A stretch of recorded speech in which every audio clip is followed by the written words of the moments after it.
Yo, c'est Vega et bienvenue pour la review de chapitre 60 de Boruto. J'allais dire de l'épisode 60 de Boruto, mais on est bien plus loin que ça puisqu'on en est au 208, 209, je sais plus vraiment combien. Alors le chapitre 60 qui équivaut du coup premier tome, du tome 16 au Japon.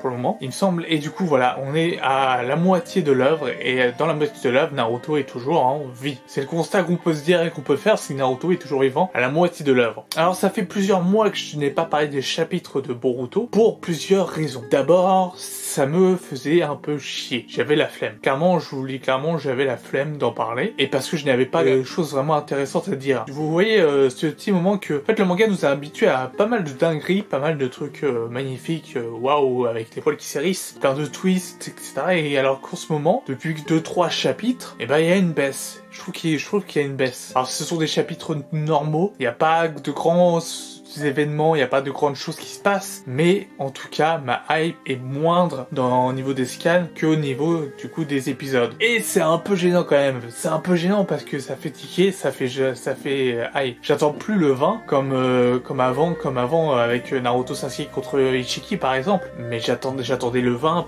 avec impatience pour savoir la suite. Est-ce que Naruto allait mourir, est-ce qu'il allait se passer quelque chose de spécial, et il y avait toujours plein de twists finales, etc.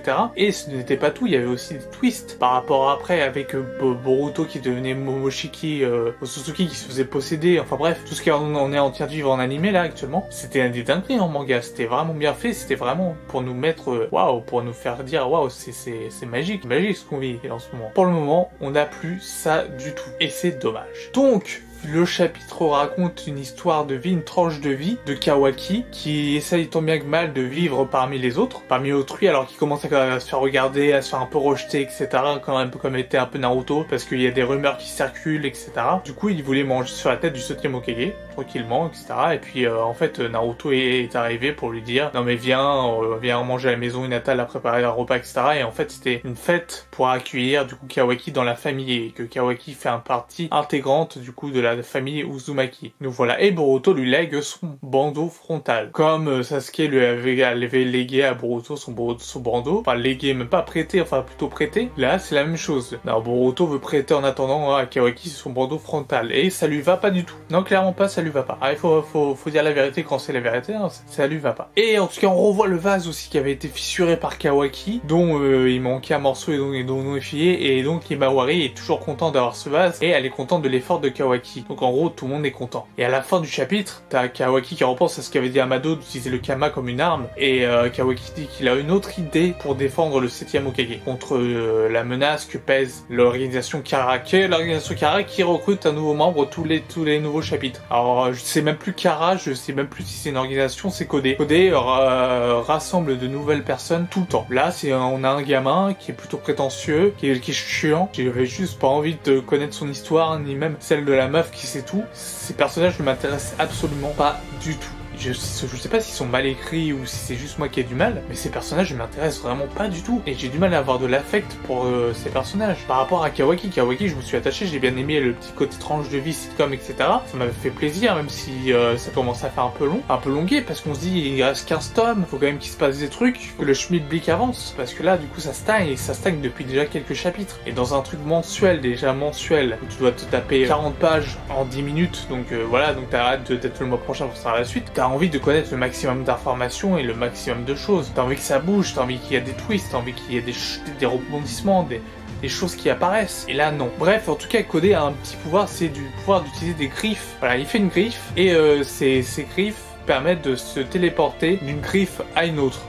Où il a mis posé une autre griffe. Donc en fait c'est pas comme un Nijutsu spécial spatio-temporel, c'est comme une téléportation d'un point A à un point B comme faisait le 4e Hokage avec ses kunai. D'ailleurs le lien a été fait. Donc voilà, c'est un des pouvoirs de Codé. Vachement utile que Sasuke qu'on ne voit toujours pas, qu'on ne revoit pas. On sait pas s'il a un œil de verre, s'il a un nouvel œil, ou s'il se balade avec l'œil crevé. On sait pas ce qui est devenu Sasuke aussi. Moi j'aimerais bien savoir ce qui est devenu Sasuke. Franchement moi j'aimerais vraiment bien de voir ce que est devenu Sasuke. Non je sais pas, j'ai du mal avec les chapitres de Boruto en ce moment, avec les scans. J'ai un petit déshype de la série. Bon, ça reviendra peut-être avec le temps. Qui sait, peut-être le mois prochain, ça reviendra avec une grosse révélation. Je pense qu'il est temps de passer à l'ellipse. Voilà, ils sont en train de, parce que là, j'ai l'impression qu'ils sont en train de repréparer une guerre ninja avant l'ellipse, et ça serait horrible, parce que du coup, il resterait quoi? Il resterait quoi? 5 tomes environ? Et 5 tomes pour conclure, c'est pas beaucoup. S'il faut une ellipse à partir de là, non, pour moi, il fallait faire une ellipse à la moitié du manga. Et après le combat contre Bolo, pour moi, il aurait dû avoir une ellipse. Enfin non, même là, le combat contre Ishiki, Sasuke, Naruto, Boruto, il aurait dû avoir une ellipse à partir de ce moment-là. Il n'y en a pas eu. Et donc on se retrouve avec, pour moi, des épisodes qui sont un peu osef, un peu je m'en fous. C'est sympa, mais sans plus. Voilà. Et c'est tout ce que j'avais à dire sur ce chapitre-là. Donc n'hésitez pas à me dire ce que vous avez pensé en commentaire, si vous avez apprécié ou pas. Et on se redit au mois prochain pour reparler de la suite du coup de Boruto. Sur ce, portez-vous bien, je vous dis à très bientôt. Ciao, ciao, ciao.